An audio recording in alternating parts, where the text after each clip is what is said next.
Hey everybody, my name is Sally Wantz. It's my pleasure to be your service leader today and once again for another delightful and special Sunday worship service with our own Rosetta Jantzen.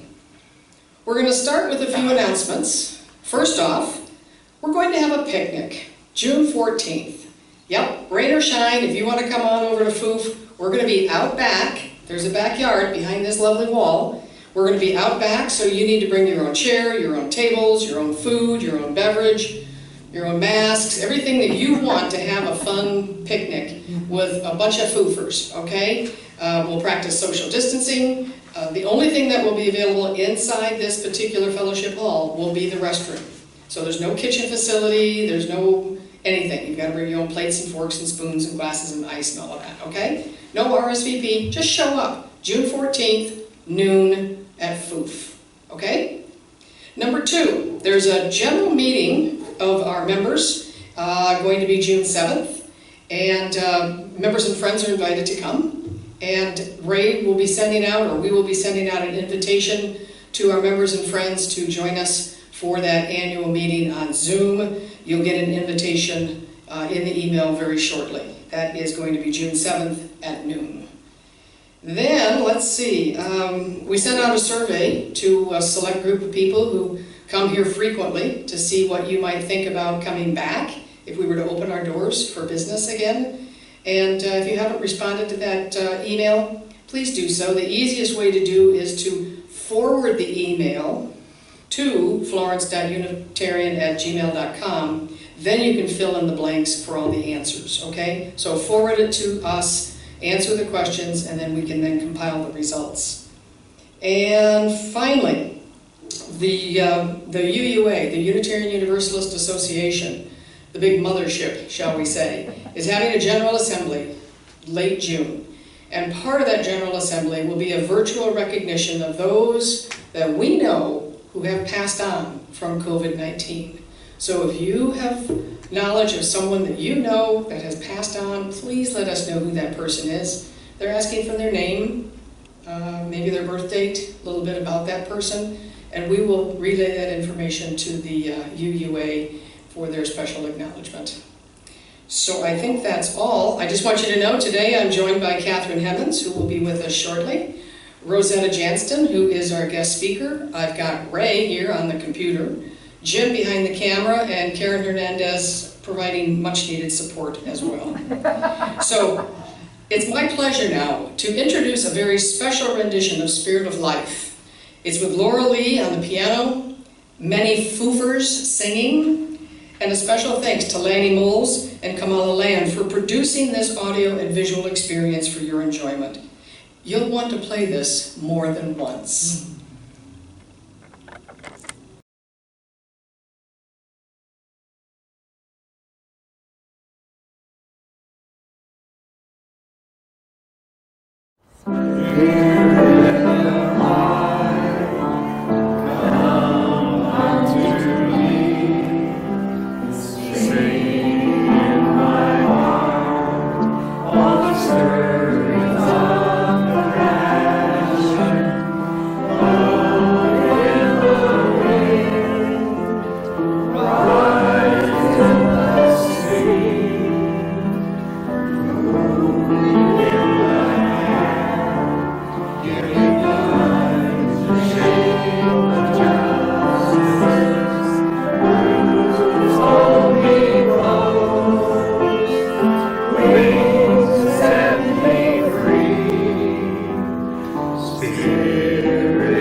Did you enjoy that Spirit of Life as much as we did making it?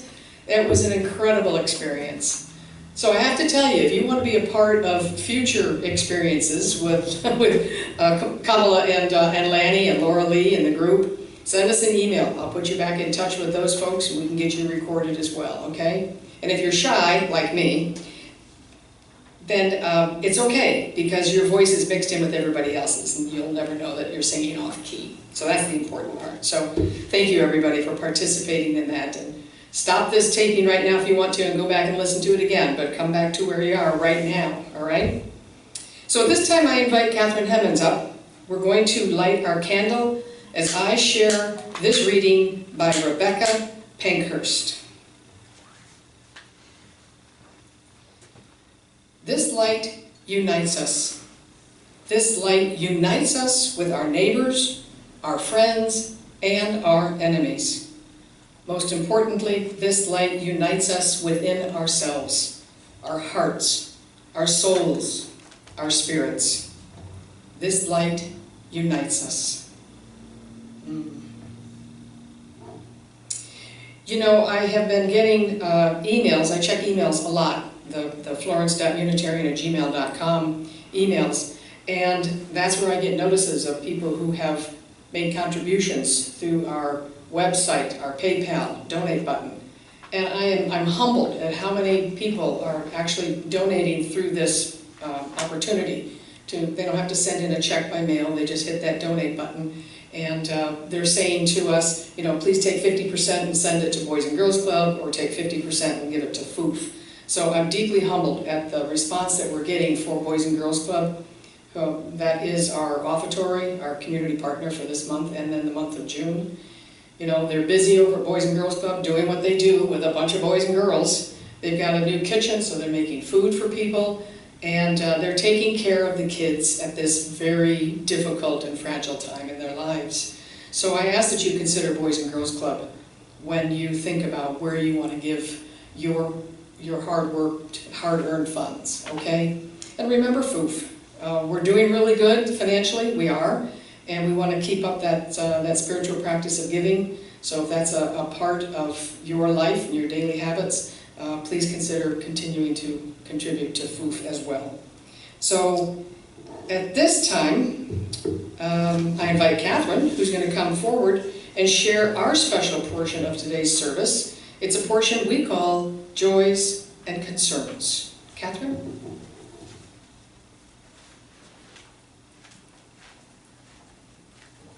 Thank you. Good morning, everyone. Good morning. This is where we come together to share our joys and concerns. We do this because sharing our heart, whether in sorrow or joy, strengthens our connection. No one needs to feel alone in this community. Usually, of course, when we met physically, people would come up and share. Now we can email to the FOOF website or call the Care Committee phone number on that same website. And speaking of the Care Committee, we have several members of our community willing to reach out by phone on a regular basis, kind of an extension of the Care Committee. So if you get a call inquiring on your welfare, we're not being nosy. We just want to make sure no one is falling through the cracks at this time. I will start actually. I have a concern, a deep sorrow for the African American community and their culture, and actually of all people of color and their cultures in Minneapolis and everywhere. Such a long and systematic oppression by the dominant culture in our country, I grieve with you.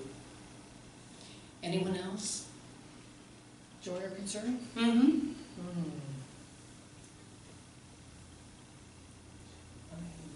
Okay.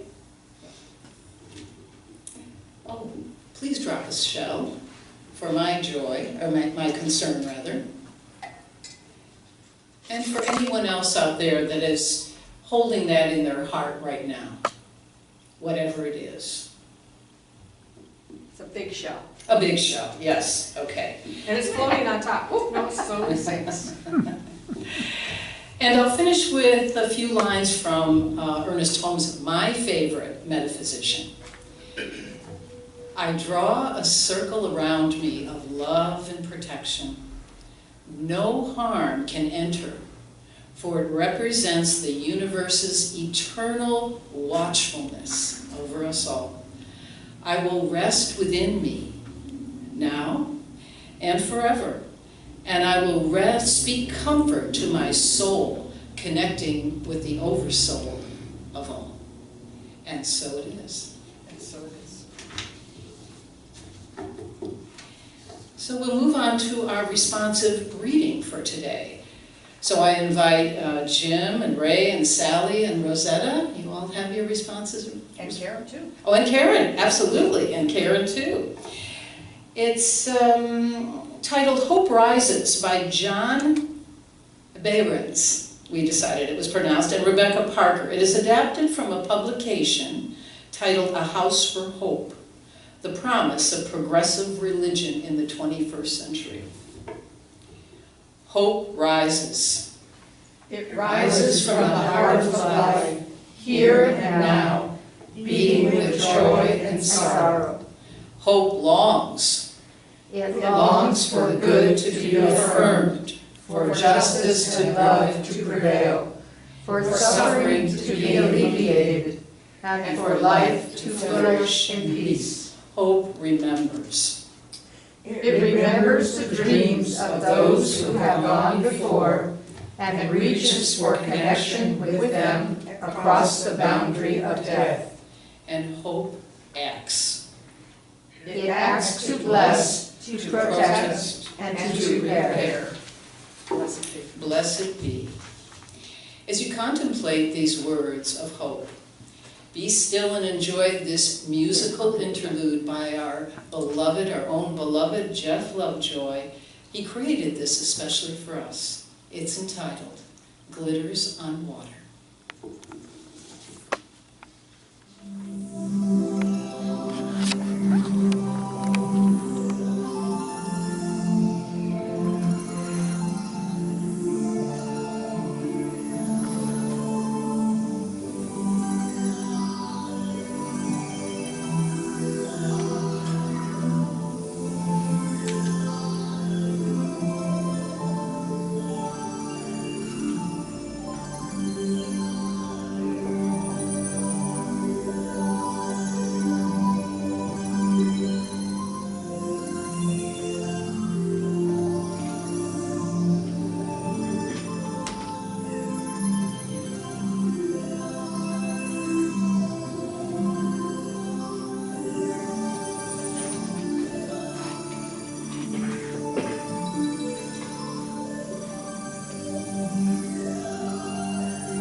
Thank you, Jeff.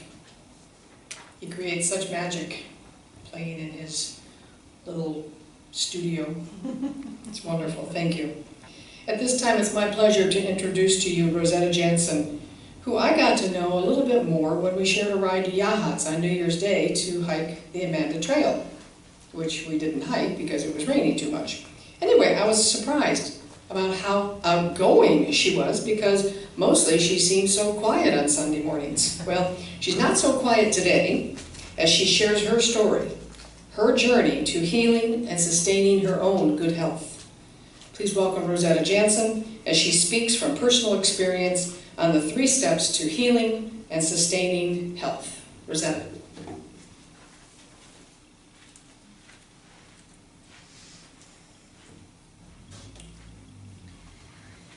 Have you ever done something so unpleasant you vowed never to do it again? Yeah. I am a 3-time cancer survivor. I was diagnosed with non-Hodgkin's lymphoma when I was 19. I went through 6 months of chemotherapy, then 6 months of radiation. Before I could come back from the first blow, the second blow came. A bone marrow transplant for round 2. I was in remission 9 years when the third blow came. My decision to heal myself in the face of that third blow changed the trajectory of my life forever. I'm not a doctor or nutritionist, and what I say is not intended for medical or professional advice. It's just me, sharing my story of healing and what I've learned on my healing journey. Right now, there's a lot of fear and uncertainty surrounding our health and immune system. And I thought it would be a good time to share the 3 steps I implemented on my healing journey. It not only helped me heal, 20 years later, I still use these same 3 steps to maintain my health. Yes. In those early years of treatments, I felt powerless over my life. Everyone was telling me which appointments to go to, which medications and treatments to take. And because of my compromised immune system, everyone was telling me to stay home, Oh. much like the world now. Maybe it feels like we've lost control of our lives. Everyone telling us what to do. Sometimes we're not even sure what or who to believe. And the mental anguish of isolation. The 3 steps I'm going to talk about helped me take my power back. And I believe these 3 steps can help you take back your power and your health. I invite you to listen carefully and take some notes, because I'll be giving you a lot of important information to help you maintain your health. Step 1, build strong cells. I have identified 6 parts of nutrition that are vital to strong cells. Protein. Every single cell in our bodies is built upon protein. Our hormones, like growth hormone, thyroid hormone, adrenaline, and many others, depend on protein. When we don't get enough protein, our skin breaks down. Maybe you know of someone who has sores that won't heal. Baldness, crepey skin, lack of concentration and memory. These are also a part of a growth hormone deficiency. The second part of nutrition is vitamins. Vitamins assist with the function of the cells. If we don't get enough vitamins, we may feel more tired. We may experience dizziness or depression. As I work with people, one question I get is, why do I feel so great in the morning? And then by afternoon, I'm just so sluggish. I always recommend or suggest taking a multivitamin with lunch. Even though they've already taken one for breakfast, take another one with lunch. And invariably, they report more energy, more sustained energy throughout the afternoon. The third part of nutrition is minerals. Minerals protect the structure of the cells. When our spirits no longer inhabit our bodies go back to the earth. The structure of our bodies is literally dirt or minerals. Maybe you know someone with osteoporosis. The structure of their bone cells are breaking down due to mineral deficiency. Chromium is a mineral. Do you know anyone with blood sugar issues? Chromium helps move insulin from the blood into the cells. So when there is a chromium deficiency, there's most likely a blood sugar issue. The fourth part of nutrition, fat. We live in a fat-free world. And it is my personal opinion that fat-free is the reason there is so much obesity. I grew up with a fat body on a fat-free diet. When I started eating fat, I lost weight. Do you know anyone who feels depressed or moody? Maybe they never feel satisfied after eating a meal. Maybe you know someone who battles with dry, itchy skin. Deficiency in fat may be the reason for these maladies. 60% of the brain is fat. There's a layer of fat in the skin. There's a certain amount of fat that is needed to cushion vital organs. Fat is an important source of cellular energy. I have had the opportunity to be around many new mothers and talk of postpartum depression. Interesting fact, of the 60% of the fat in the brain, about half of that is specifically omega-3 fat, which is linked to mental health. When fetuses are developing, they use a lot of the mother's omega-3 fat storage. So by the time the baby's born, the mother's omega-3 fat storage is depleted and postpartum depression can result. The fifth part of nutrition is carbohydrates. There are two kinds of carbohydrates, the kind that enters the bloodstream quickly and the kind that enters the bloodstream slowly. Quick carbs are usually highly processed foods, foods that have very little substance or nutrition. Too many quick carbs can create a blood sugar issue. Slow carbs come in the form of fresh fruits and vegetables and other whole foods, and they give our body more sustained fuel. Because slow carbs are fresher foods, there's also more vitamins and minerals in them. Slow carbs usually have a higher content of fiber, so they help keep our guts scrubbed clean. The sixth part of nutrition is water. 70% of the body is water. Our organs depend on water to function and survive. Water helps carry nutrients and oxygen to the cells. 3 days without water for an average person is potentially fatal. Again, the 6 parts of nutrition that every cell needs is protein, vitamins, minerals, fats, carbohydrates, and water. Another question question I get when I work with people is, when I started my healing journey, did I go organic? 20 years ago, in the middle of Kansas, there was no organic.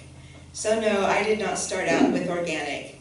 Is there value in organic? Yes. Do I eat organic now? Yes. But if you can't go organic now, that does not need to be a barrier to you starting your healing journey. For more details on the 6 parts of nutrition and how to implement them into your life, I would be happy to share my book, Eating for a Change, with you. We just talked about step 1, building strong cells. Step 2 is alkalize. Alkaline versus acidic is a set of numbers that measures how many minerals is in something. The best way to understand the numbers is to envision a ruler from 0 to 14. The middle, 7, is neutral. Anything to the left of 7 is acidic. Anything to the right of 7 is alkaline. Unfortunately, the typical American diet is very acidic, especially with all the bottled drinks, including purified and distilled water. Earlier, I talked about osteoporosis and mineral deficiency. When the body becomes acidic, it compensates by finding things within itself to alkalize itself. Bones are a great source of minerals. And one way the body alkalizes itself is by pulling minerals from the bones. When we are on the acidic side of the ruler, we become more susceptible to disease. There is one substance that we consume that puts us on the acidic side of the ruler faster than anything else. Sugar. Oh. Okay. And cancer loves sugar more than anything else.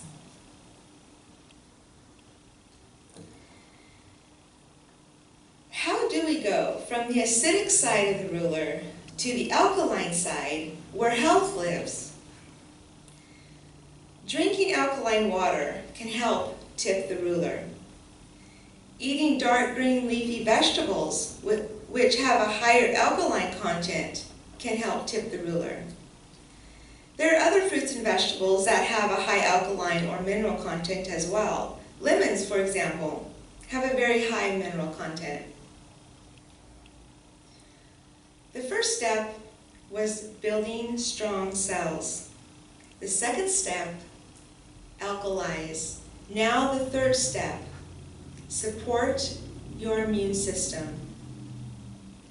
One thing I've heard a lot in the last several months as we navigate these uncertain times is build your immune system. But no one is telling us how to do it. I'm going to share some ways that I keep my immune system in order. I have long believed that the immune system is in the gut. Did you know that the average adult human has about 5 pounds of good bacteria in their gut? Just as we are part of the cosmos, the good bacteria inside our gut is part of our cosmos. The life inside our gut is fragile. Toxins that come into our body through the air, our skin, our food, can kill our good bacteria. Toxic thoughts can kill good bacteria. Antibiotics, the word in itself says against life. Anti against, bio life. When the life inside our gut dies or becomes imbalanced, We may experience nausea, constipation or diarrhea, bloating, sugar cravings, or stomach pain. The good news is we can save our inner cosmos by replenishing the good bacteria or microbiome in our gut. To do that, we can take probiotic supplements or eat cultured or fermented foods. Earlier, I talked about the fiber in fresh fruits and vegetables. This fiber feeds our microbiome and keeps it healthy. Another important way to build our immune system is to release the things that do not serve us any longer. At the beginning, I asked you if you had ever done anything that was so unpleasant you vowed never to do it again. I always thought my it was cancer. But as I was preparing this talk, I realized it was not cancer. It was doing the things that did not serve my body or my health. When I initially went through treatments, I did what everybody told me to do. I didn't know any other way, so I did the best I could at that time. But the third time, I had new information, new understanding, and I chose to release all the things that made having cancer a horrible experience. I chose to be guided from within. One of my favorite songs, Perfect Work of Art by Karen Taylor Good, says, Michelangelo was asked how he made the lovely David from a giant block of stone. He said, David was in there waiting. My job was simply excavating. I took away what did not belong. We are this perfect work of art. But by adding things to our lives, we become a block of stone.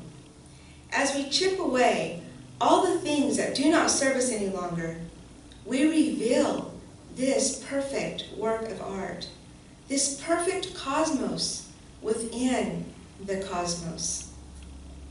What is the it in your life? I thought my it was cancer, but it was doing the things that did not serve the health of my body. When I chose to forego the harsh chemical and radiation treatments, healing cancer was actually a beautiful experience. What is the it in your life? That thing that is creating unpleasant life experiences? I know I shared a lot of information to heal and maintain health, and again, my book, Eating for a Change, can help guide you in your healing journey. To request your copy, you can email me at rosetta@eatingforachange.com. Join me in following the 3 steps and releasing the it to heal our bodies and sustain our health.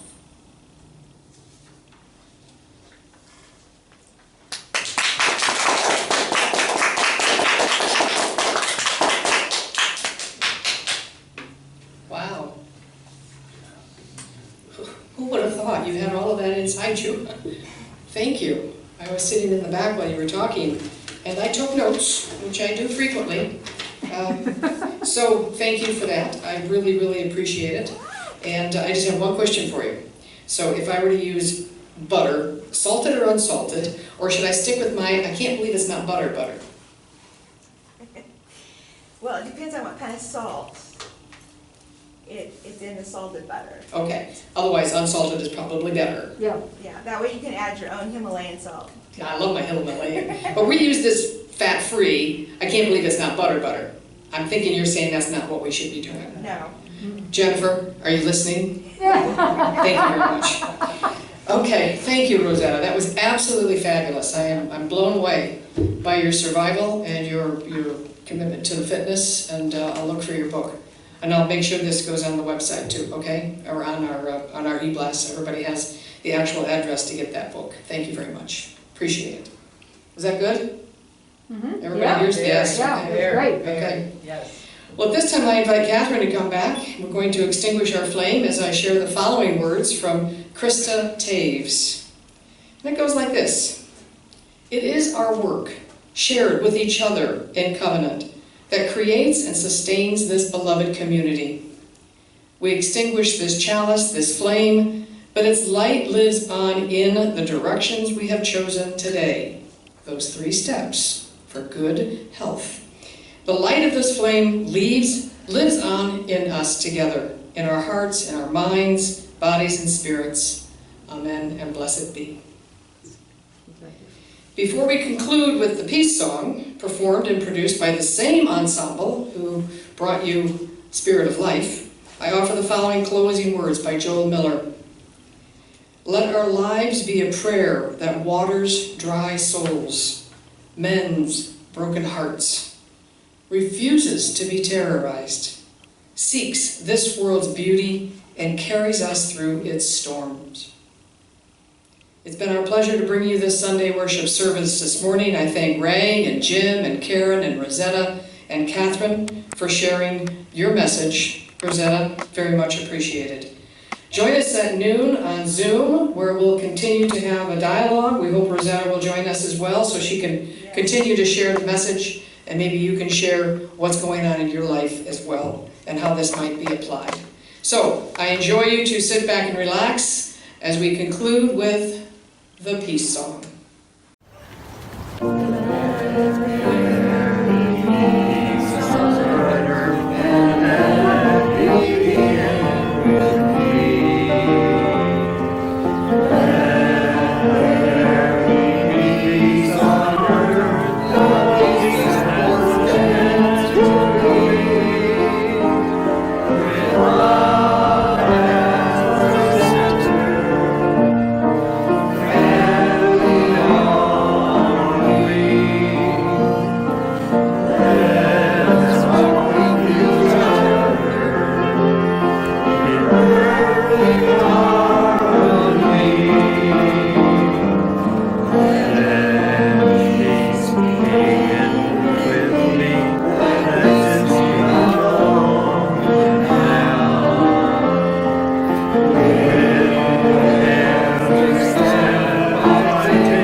Let's see if that one worked, or if we have to try it again. Okay.